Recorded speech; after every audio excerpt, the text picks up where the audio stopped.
நீங்கள் பார்த்துக் கொண்டிருப்பது உங்கள் விஜய். வெல்கம் டு நடந்தது என். அனைவருக்கும் கோபிநாத்தின் அன்பு வணக்கம். சிறுமிகளுக்கு பொட்டு கட்டுறது, மாத்தம்மா சிறுமிகளை கோவிலுக்கு நேர்ந்து விடுவது, இப்படியான விஷயங்களை நம்ம அடிக்கடி கேள்விப்படுறோம். சமீபத்தில் கேள்விப்பட்ட விஷயம் இதை தாண்டி ரொம்ப ஆச்சரியம் அளிக்கக்கூடியதாக இருந்தது. அது என்ன அப்படின்னா, 9 வயதில் சிறுமிக்கு திருப்பதி வெங்கடாஜலபதியோடு திருமணம் செய்து வைக்கிறார்கள். திவ்யா 9 வயது சிறுமி. குழந்தை முகம் மாறாமல் இருக்கிற இந்த சிறுமி தான் பகவான் வெங்கடேஸ்வர சுவாமியின் தற்போதைய மனைவி. எல்லோரையும் ஆச்சரியப்படுத்துகிற இந்த திருமணம் சமீபத்தில் ஆந்திராவில் நடந்திருக்கு. ஆந்திர கர்நாடக மாநில எல்லையில் இருக்கிற மாவட்டம் அனந்தபூர்.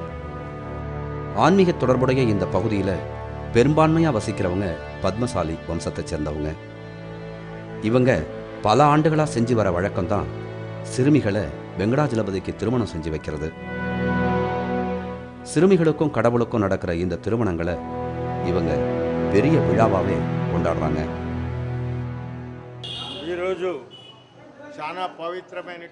இந்த நாள் ரொம்ப விசேஷமான நாள்.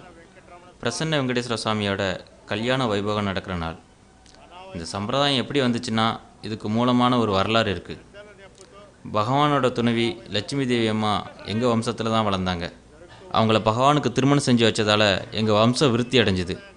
அதனால் இதை தொடர்ந்து பண்ணுறோம். நாங்கள் நல்லா இருக்கணும், அதனால தான் இதை பெரிய விழாவே பண்ணிக்கிட்டு இருக்கோம். பத்மசாலி வம்சத்தோட வழக்கப்படி சமீபத்தில் நடந்திருக்கிறது தான் சிறுமி திவ்யாவின் திருமணம். நான் பத்மசாலி வம்சத்தை சேர்ந்தவன். என் பொண்ணை கடவுளுக்கு திருமணம் செஞ்சு கொடுக்கணுங்கிறது என்னோட ரொம்ப நாள் ஆசை. இப்போ என் பொண்ணை தெய்வத்துக்கு கல்யாணம் பண்ணி வச்சதால நான் ரொம்ப சந்தோஷமாக இருக்கேன். அதிகால வேளையில் மேளதாளங்களோடு கோலாகலமாக தொடங்கி இருக்கு அந்த விழா. கோயிலில் இருந்து கும்பங்களோடு புறப்பட்டு வந்தாங்க சில பூசாரிங்க. பட்டுப்புடவையோடும் நகைகளோடும் ஒரு மணப்பெண் போலவே அழைத்து வரப்பட்டார் சிறுமி திவ்யா.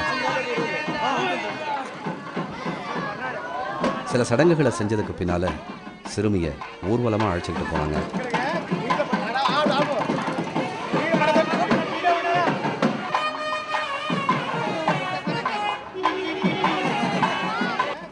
வெகுளித்தனமான சிரிப்போடும் தனக்கு என்ன நடக்குது அப்படிங்கிறத முழுசும் அறியாமலும் விளையாட்டாவே நடந்து வந்தார் சிறுமி திவ்யா. ஊரோட பல தெருக்கள் வழியாக சென்ற மணப்பெண் ஊர்வலம் கடைசியா கோயிலுக்கு வந்தது.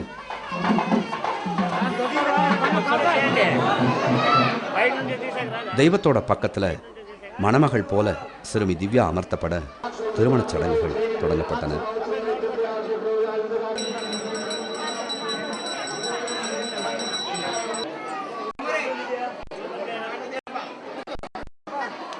வெங்கடாஜலபதி சிலையிலிருந்து எடுத்து வரப்பட்ட தாலியை சிறுமியோட தாய் மஞ்சுளா சிறுமிக்கு கட்டிவிட தெய்வத்தோட மனைவியாக்கப்பட்டாள் சிறுமி திவ்யா.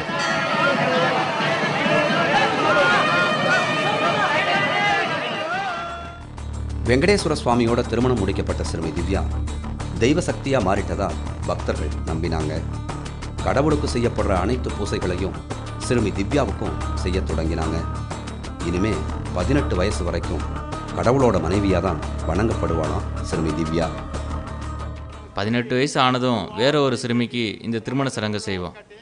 18 வயசான இந்த சிறுமி அதுக்கப்புறம் வேற ஒருத்தரை கல்யாணம் பண்ணிக்கிட்டு நார்மலாகவே இருக்கலாம். தெய்வ சக்தியாக வணங்கப்படுற சிறுமி திவ்யாவை இதுக்கப்புறம் ஊரில் நடக்கிற எல்லா நிகழ்ச்சிக்கும் அழைச்சிக்கிட்டு போவாங்களாம். திவ்யாவோட ஆசீர்வாதத்தோடு தான் எல்லாமே தொடங்குவாங்களாம். 18 வயசுக்கு பிறகே வேற ஒருத்தரை திருமணம் செஞ்சுக்கிட்டு திவ்யா சராசரி வாழ்க்கைக்கு போக முடியுமா? தெய்வத்துக்கான சடங்குகளாக இது செய்யப்பட்டு வந்தாலும் இதுவும் ஒரு வகையில் சிறுமிகளுக்கு எதிரான குற்றம்தான் அப்படின்னு சொல்கிறாரு மனோதத்துவ நிபுணர் நம்பி. 9 வயது 10 வயது சிறுமிகளை சாமிக்கு கல்யாணம் பண்ணி வைக்கிறது வச்சுட்டு அதுக்கப்புறம் 18 வயது வரைக்கும் அவங்க சாமியோட ஒரு மனைவியாகவே அந்த அந்தஸ்துலேயே அவங்க இருக்கணும். மற்றவங்க எல்லாரும் அவங்க சேர்ந்து வழிபடுவாங்க. அதுக்கப்புறம் 18 வயசு வந்த பிறகு சாதாரணமாக ஒரு கல்யாணத்தை அவங்க பண்ணி வச்சுட்டு அதுக்கப்புறம் வேற ஒரு அதேமாரி சின்ன பெண்ணை தேடி பிடிச்சி கல்யாணம் வைக்கிறது ஒரு மூடத்தனமான ஒரு பழக்கம்தான். வேண்டுதல் நிமித்தமாகவும் சடங்குகள்ங்கிற பேரிலும் சிறுமிகளை தெய்வத்துக்கு திருமணம் செஞ்சு வைக்கிற வழக்கத்தால் அவங்களுக்கு உளவியல் ரீதியான பல பாதிப்புகள் ஏற்படும்னு சொல்கிறாரு இவர். நான் சாமியோட மனைவின்னு சொல்ல நம்ம பெரிய ஆள் போல இருக்குன்னு நினைப்பு வந்துடும். அதனால் சாதாரண மனிதர்களுடைய ஒரு மனோபாவத்திலிருந்து வித்தியாசப்படும். அது இல்லாமல் 18 வயதில் போய் திருப்பி நீ சாதாரண ஆளோட மனைவி தான் அப்படின்னு சொல்கிறப்ப அதை ஏற்றுக்கொள்கிற பக்குவம் அந்த குழந்தைக்கு இருக்குமான்னு சொல்ல முடியாது. ஏன்னா அதனுடைய படிப்பு தடைப்பட்டிருக்கலாம், அதனுடைய அறிவு வளர்ச்சியும் தடைப்பட்டிருக்கலாம்.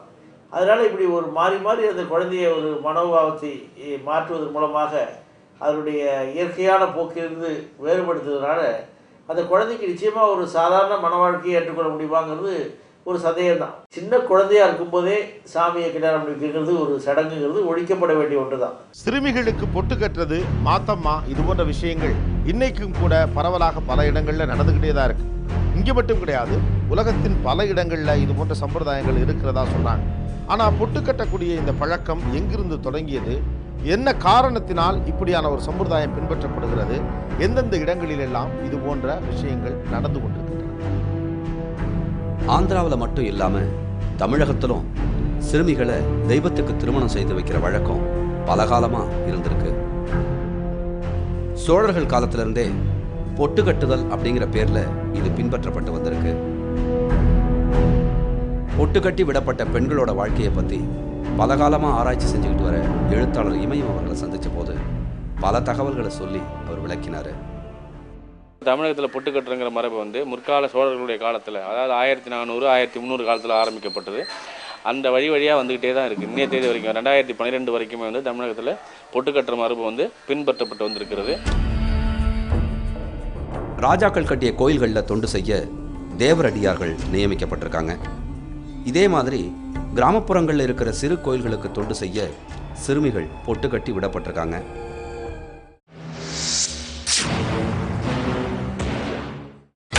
நீங்கள் பார்த்துக் கொண்டிருப்பது உங்கள் விஜய். ஏன் இந்த பொட்டு கட்டுறாங்க அப்படிங்கிறது ஒரு முக்கியமான கேள்வி. ஒன்று, குடும்ப வறுமையை போக்குறது. ரெண்டாவது, தொடர்ந்து பெண் குழந்தைகளாக பிறக்கிறதுக்கு ஆண் குழந்தையை வேண்டி அதற்காக பொட்டு கட்டுறது.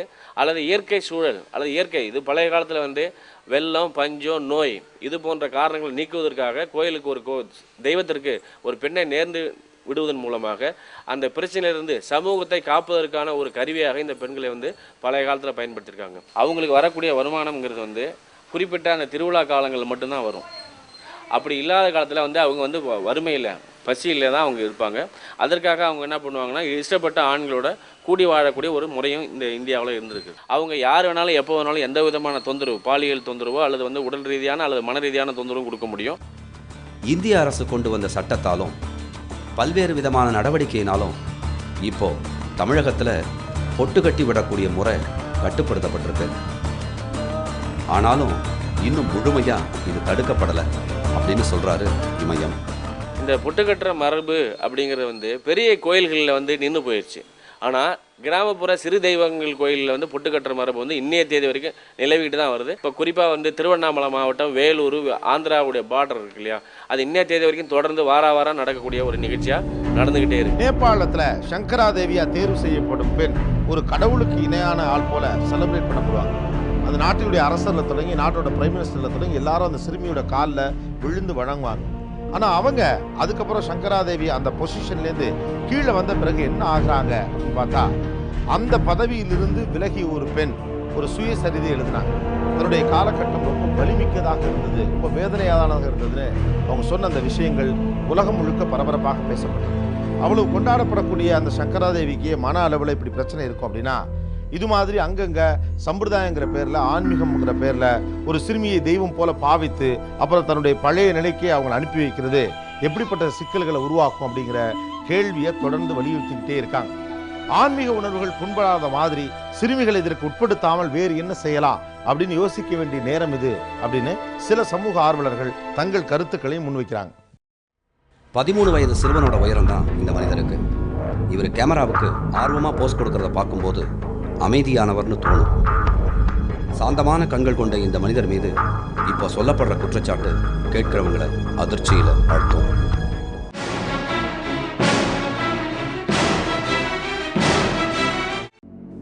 அந்த காலத்து கிராமம் மாதிரி சிகப்பு ஓடுகளை கூரையாக கொண்ட வரிசையான வீடுங்க.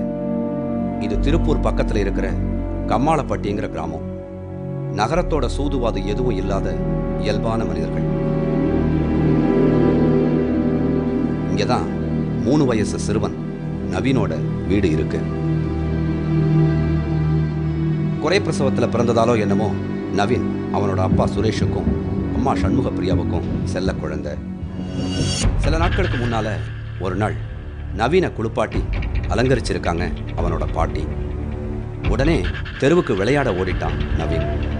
அதுக்கப்புறம் அவனை காணலை.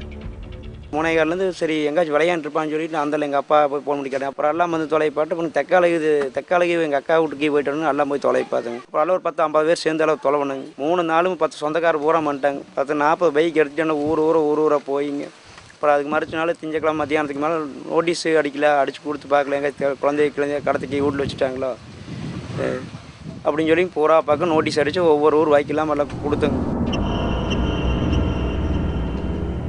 போலீஸ் ஸ்டேஷனில் புகார், காணவில்லைன்னு போஸ்டர், காணாமல் போன சிறுவனை ஊரே தேடிக்கிட்டு இருந்துச்சு. அப்போ நவீனோட அப்பாவுக்கு ஒரு தகவல் கிடைச்சது. சித்தமலை எங்கடையே தொலைட்டு வரும்போது அங்கே எங்கள் கூட வந்தவர் ஃபோன் வந்திருக்குதுங்க. சீக்கிரம் ஊருக்கு கிளம்பி வாங்க அப்படின்னு சொல்லிக்கிறது. அவர் எங்கிட்ட சொல்லவே இல்லைங்க. அவர் எங்கள் பக்கத்து வீட்டுக்காரங்க அவர் சொல்லவே இல்லைங்க. கண்ணு வா மேற்கு ஒரு பக்கம் போகணுமா, மேற்கு ஏதோ ஒரு குழந்தை இருக்குதான் பார்க்கலாமான்னு சொல்லி சொன்னார். நானும் அசால்ட்டாக வந்து இறங்கி வந்து சரி மேற்கு ஏதோ ஒரு குழந்தை இருக்கு மாட்டுக்கு போய் பார்க்கலாம் அப்படின்னு சொல்லி போயிட்டுங்க. போய் வந்தோடனே இந்த ஊருக்கு அங்கேருந்து 20 கிலோமீட்டர் தட்டி காய் போட்டு எனக்கு அப்போயே மனசு சங்கடமாகி போச்சுங்க. என்னோட இந்த வேகம் போகிறாரு, இப்படி புது வண்டி இந்த வேகம் போகிறாருன்னு யோசனை பண்ணி போட்டு நான் கம்பெனியை கொண்டு வந்துட்டுங்க. ஊர் விட்டு திரும்பினோடனே வாய்க்கால் கட்ட சரியான கூட்டமாக இருந்ததுங்க. எனக்கு குழந்தையத்தை உயிரோட விட்டாங்களே அப்படின்னு சொல்லி ஆக்கிரவாசத்தில் இறங்கி ஓடுன்னு பார்க்க போனமா தெரிஞ்சது.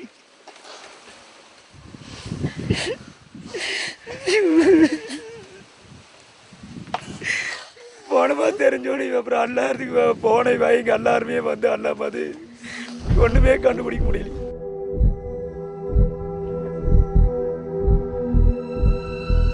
கால்வாய் பக்கத்துல சாக்கு மூட்டையில கிடந்த சிறுவனோட பிணம் ஊரையே அதிர்ச்சியில ஆழ்த்திடுச்சு.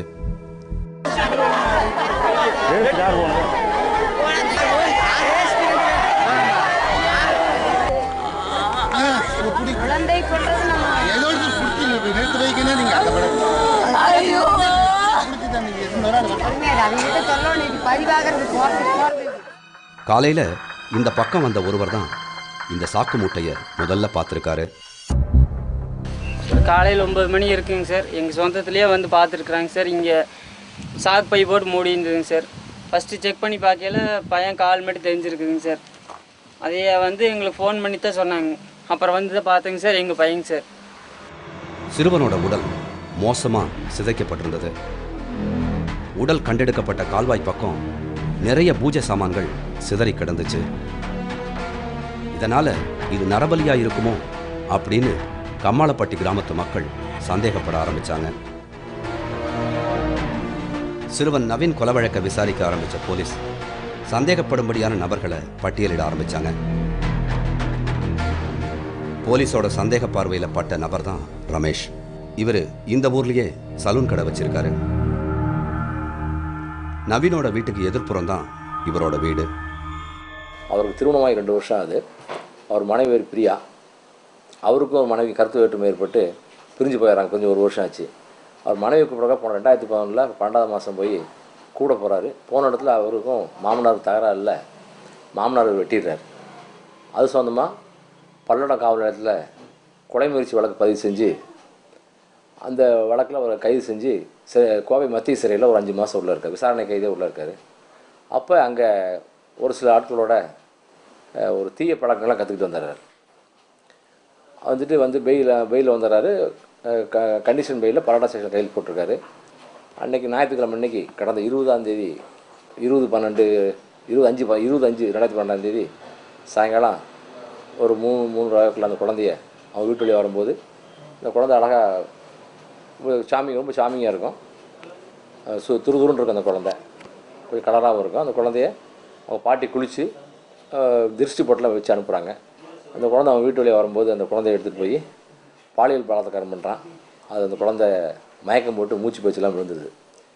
பயந்து இந்த குழந்தை திருப்பி கண் முடிச்சுட்டா அதை நான் வெளியே சொல்லிட்டு அங்கேருந்து ஒரு குழவிக்கல் எடுத்து மண்டையில் அடித்து அந்த குழந்தைய கொலை பண்ணிட்டான். இந்த தகவலை வந்து விசாரணை போது சொல்ல வந்துச்சு. இப்போ அவனை கைது செஞ்சு மேற்கொண்டு விசாரணை நடந்துகிட்டு இருக்கு. இந்த ரமேஷ் வந்து எங்கள் புறகாண்டியை சேர்ந்து தொலைவிட்டு இருக்கிறானுங்க. இது கொண்டவன்னு சொல்லி சொல்கிறேன். என் புறகாண்டியை தொலைவிட்டு இருக்கிறான். 4:30 மணிக்கெல்லாம் எங்கள் கூடயே சேர்ந்து சுற்றிட்டு இருக்கிறானுங்க. எப்போ எத்தனை மணிக்கு கொண்டாலும் தெரியல. 4:30 மணிக்கு எங்கள் கூடயே சேர்ந்து சுற்றிட்டு இருக்கிறானுங்க. அந்த அங்கே வாருங்கண்ணா, இங்கே வாருங்கண்ணா, இங்கே வாருங்கண்ணா, இங்கே வாருங்கண்ணான்னு பூரா அந்த ரமேஷன் கொண்டு பூரா எங்கள் கூடயே சேர்ந்து தொலைவிட்டு இருக்கிறானுங்க. சுற்றி சொல்லி எங்கள் அம்மா போய் ரமேஷ் இங்கே வந்தையான்னு கேட்டுருக்குது. எங்கள் அம்மா 3:30 மணிக்கு 4 மணிக்கு எங்கள் அம்மா இங்கே வரல, இங்கே எங்கேயும் தெரியல, இங்கே வாங்க தொலைவலான்னு தொலைவிட்டானுங்க. ரமேஷுக்கும் நவீன் குடும்பத்துக்கும் எந்த பகையும் கிடையாது. இன்னும் சொல்லப்போனால் ரமேஷுக்கு உதவி தான் செஞ்சுருக்காங்க.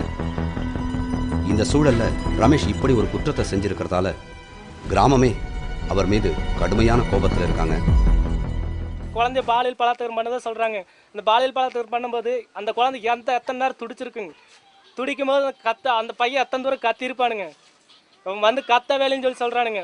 அவனுக்கு சரியான தூக்கு தண்டனை கண்டிப்பாக மரண தண்டனை வாங்கி கொடுக்கணும், இல்லை என்கவுண்டரில் ஓட்டு கொல்லணுங்க. அப்படி அவங்களுக்கு முடியல, நாங்கள் சிறை தண்டனை தான் வாங்கி தரேன்னு சொன்னால் தயவுசெய்து அவனை ஊருக்குள்ளே கொண்டு வந்து விட்டுருங்க.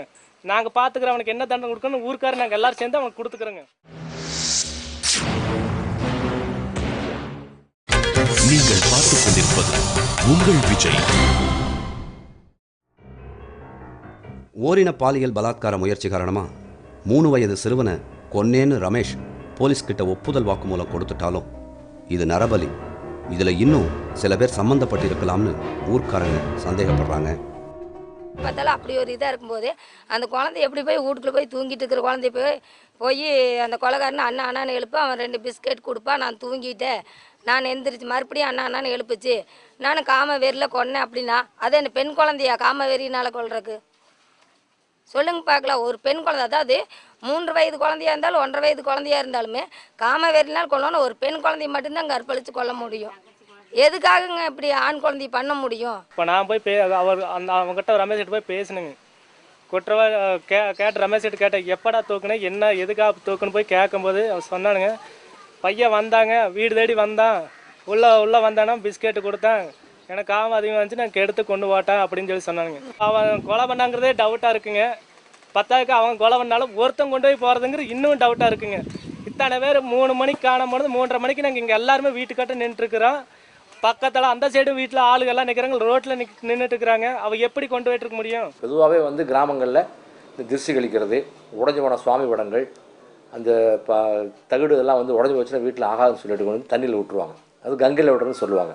அதே மாதிரி வீட்டில் காஞ்சி போன மாலைகள், எலுமிச்சை மாலைகள் இதெல்லாம் இருந்ததுன்னா காஞ்சி போச்சுன்னா கால் மிதி போடக்கூடாதுன்னு சொல்லிட்டு கங்கையில் கொண்டு விடுறா சொல்லி அது ஐடியா இருக்குது. அது எல்லா ஊர்லேயும் தமிழ்நாட்டு எல்லா ஊர்லேயும் இருக்குது. அது மாதிரி கொண்டு வந்து ஆற்றுல விட்டுறாங்க. தண்ணியில் அந்த வாய்க்கால் தண்ணிக்கு வத்துனோன்னா அது தேங்கி நிற்கிது. அதுதான் இதுக்கும் நரபலிக்கும் துளியளவு சம்மந்தம்.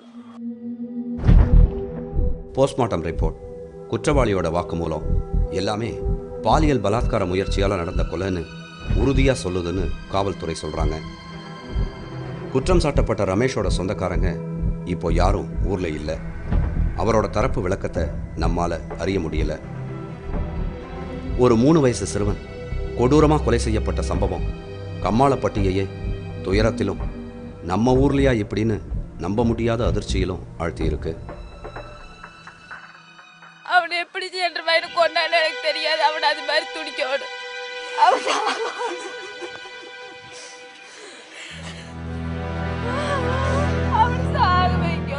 பயம் போச்சு, உனக்கு என்ன பண்ணுறது? நம்ம குழந்தை நமக்கு வந்த நிலைமை எந்த அப்பா அம்மா இருக்கு.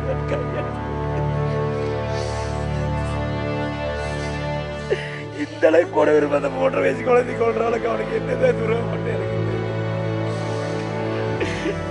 பொதுவாகவே சின்ன குழந்தைகள், அதாவது ஒரு 6-7 வயசு வரைக்கும், 2 வயசுலேருந்து 3 வயசுலேருந்து 6-7 வயசு வரை குழந்தைகள் வந்து யார் கூப்பிட்டாலும் பிரியமாக பழகினவங்கள்ட்ட பிரியமாக போயிடுது.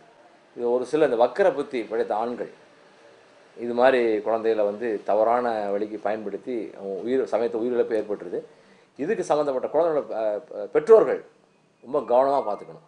இந்த நவீன காலத்தில் வந்து வேலைன்னு சொல்லிட்டு அப்பா அம்மா போயிடுறாங்க, குழந்தைகளை தனியாக விட்டுட்டு போயிடுறாங்க. அது மாதிரி பண்ணுறாங்க. ஒன்றும் காப்பகத்தில் கொண்டு விட்டுட்டு போகலாம், சில இந்த பால்வாடி அது மாதிரி ஸ்கூலில் விட்டுட்டு போகலாம் கிராமத்தில் இருக்கிறவங்க, அல்லது அவங்க வயதான தாய் தந்தை தான் அவங்கள்ட்ட பொறுப்பாக படிச்சுட்டு போகலாம். தனியாக விட்டுட்டு போகிறனால தான் நம்ம குழந்தை தானே பக்கத்து தானே விளையாடுதுன்னு சொல்லி யதார்த்தமாக நம்புறதுனால இது மாதிரிலாம் அசம்பாவிதங்கள் நடக்குது.